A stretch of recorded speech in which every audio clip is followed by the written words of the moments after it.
I believe that we all have the power to heal ourselves. Obviously, you can't expect that there will be a magic pill, that you go to a shaman, to a healer, to a psychic, or to a coach, or to a spiritual guide, and that all of a sudden you are healed. That doesn't happen like that. First of all, as human beings, we have free will. So, despite all the guidance from the universe, despite all the guidance from our spirit guides, despite all the help of, healers and shamans and whoever you go to for guidance and help, despite all of that, nothing can be done without your free will. If you don't do the inner work and try to move past the resistance, if you are not consistent with your spiritual practice or at least creating space for being silent and for reflection, if you are not self-led, healing will take longer. I'm not saying it's not going to happen, but will take longer.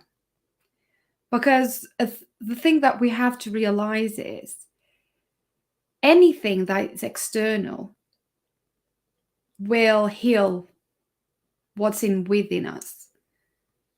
We all have the power within to heal the wounds we have within. However, the decision, the commitment, the consistency has to be from within and not external. Obviously, you can get the accountability. You can get someone to push you, to give you a boost, to remind you of your power. That's what I do. I'm not a coach, I'm a guide. I'm a soul guide. And my mission, my job, my work, my calling is not to heal you, but it is to remind you of your own power, is to remind you that you already have everything that you need inside of you. I'm here to give you the loving reminder. I'm here to give you the space to be yourself, to not, without judgment and with kindness. That's my work. I don't have a magic pill to heal you. It has to come from within you. So, yeah, that's why I find it really important, and it's a truly belief that I have, that we can be our own healers. We just need guidance. It's a thing that we learn. We were never taught how to be our own healers. We were taught to get over it, to don't be so dramatic. Stop with the drama. Stop being a crybaby. Just get over it. We're never taught this. But as adults, we get to choose to parent ourselves. We get to choose to nurture ourselves, our inner child, and do the inner work that is necessary to go through this healing process and get to the other side. Because we are psychic beings. We are surrounded by cycles, seasons in the outer world, yet we do experience those cycles and seasons within ourselves. And we all have masculine and feminine energy. Men, women, we all have it. It's the yin and the yang, right? There is the light and the dark. It's the polarities that we have as human beings. But the interesting thing is, when it comes to healing, we need to grab that feminine energy more. that divine energy, the young feminine energy. Because that young feminine energy, it's much to do with the shadow energy, the winter, the inner world, the mothering, the nurturing.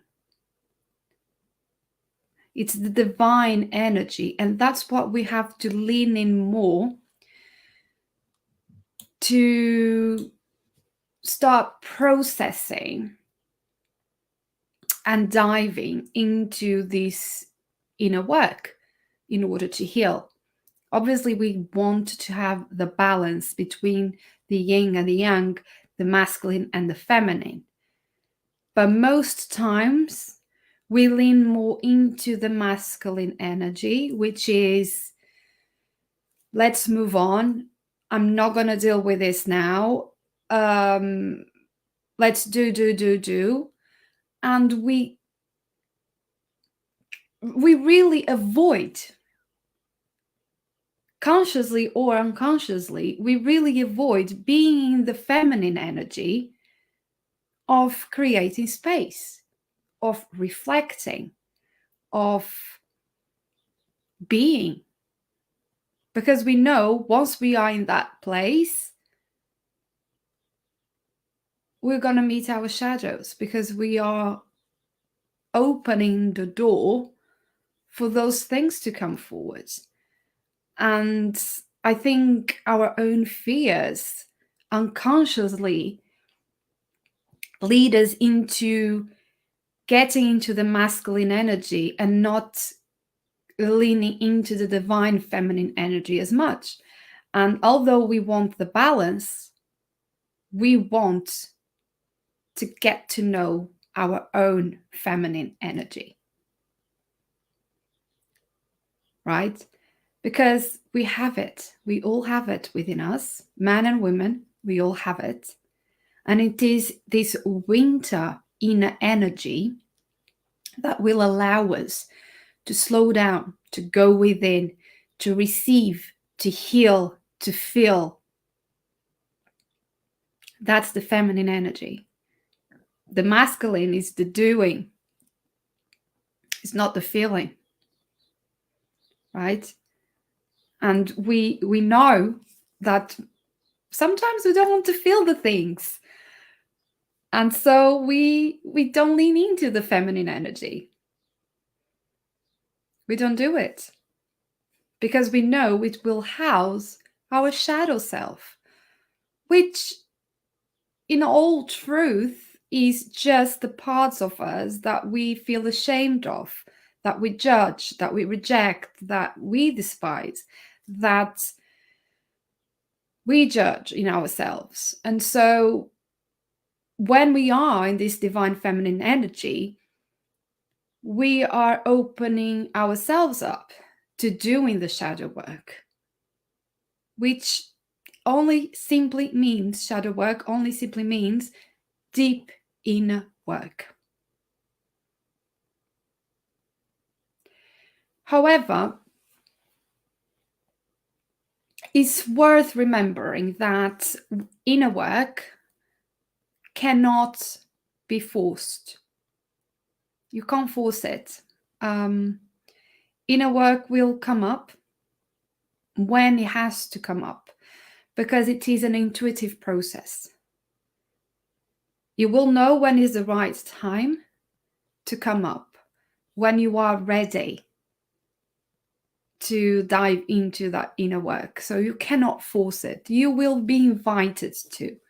And that's why it's really important to notice the triggers, which I always describe as being invitations to heal. So the more aware of we are of these things that tick us, that trigger us, that activate in us some sort of reaction, when we are aware of that, we already know that, okay, that's the invitation. There is an invitation here for me to go deep and trying to understand why I'm being triggered in this moment, and what is the invitation here to heal. and ask yourself not why this is happening to me, but what is the lesson in here, right? But again, it cannot be forced. You will go through it, you will notice it because it's an intuitive process.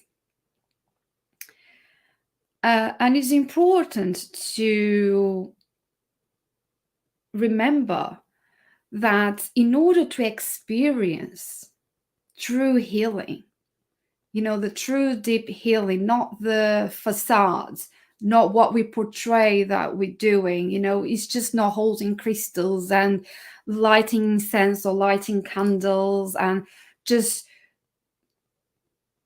meaningless doing journaling or just doing your card readings. That's all great, and these are all tools that you can use in your healing process, but it doesn't mean like you're doing the inner work, right?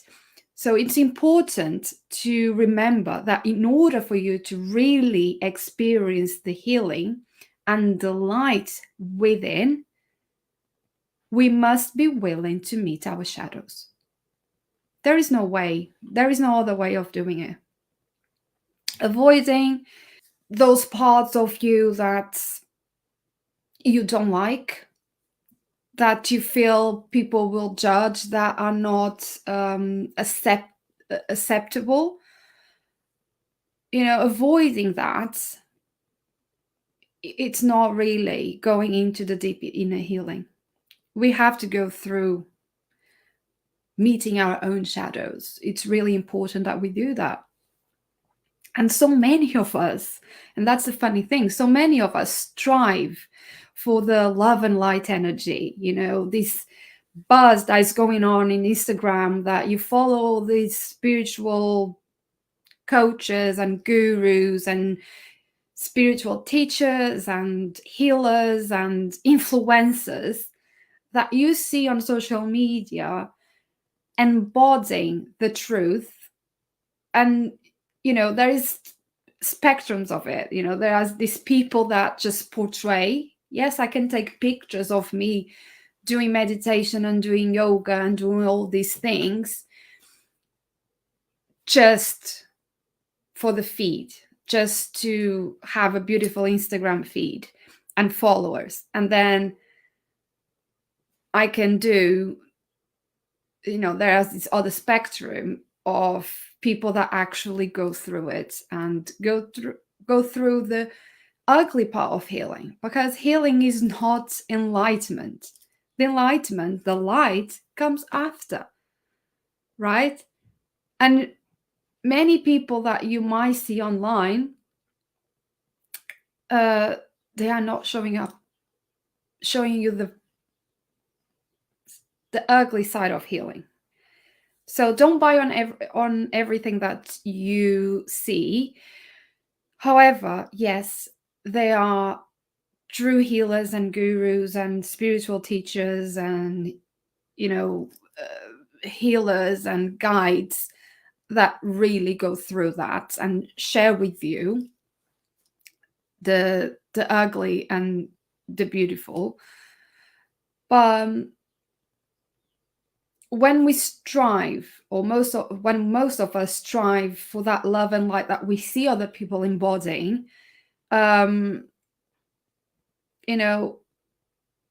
because we kind of want what they have, and we want to experience, the light, bright energy that they irradiate, and the peace and tranquility that we see them living. The only reason why those people that are truly embodying the love and light energy is because they face their own shadows first. And that's why they find the peace within. Because there is no other way.